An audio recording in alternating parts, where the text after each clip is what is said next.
went from high school to high school winning souls. Dr. Jerry Bryant had over 60 years of evangelistic ministry. He had over 60 years of evangelical ministry. He's been doing ministry since he was a teenager. High schools where thousands of people were saved. He went from high school to high school winning souls. Then he hosted a television show for a broader reach. He received a prophetic call by Mom Taylor by a prophecy live on a television forecast or television broadcast. 2 weeks later, even though he doubted the prophecy, he found himself doing exactly what Mom Taylor said. He was in San Francisco ministering to the homeless. He acquired a boat as his mobile ministry base, but it was really docked in San Francisco, but the boat was acquired because they told him that he could have the boat, and so he was able to get donations in kind and in resources for thousands of dollars to refurbish the boat to allow many homeless people to live there,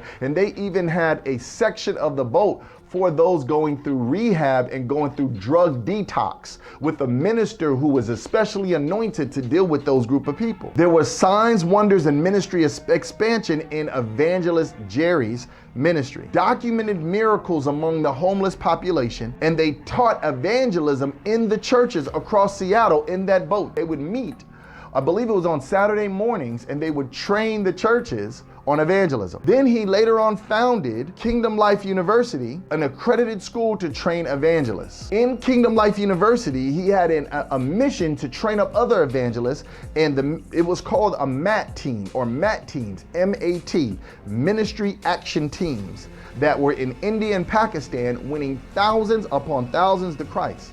They used the Jesus film. They had projectors, lighting, and sound equipment, and they traveled with this training materials as well to these different villages, set up the Jesus film, let the people watch the Jesus film, then they preached the gospel and won the villages to Christ. They evangelized remote villages. Over 100,000 souls were reached with these efforts. They trained hundreds of indigenous ministers to then carry out the gospel, and that mission is still rippling today.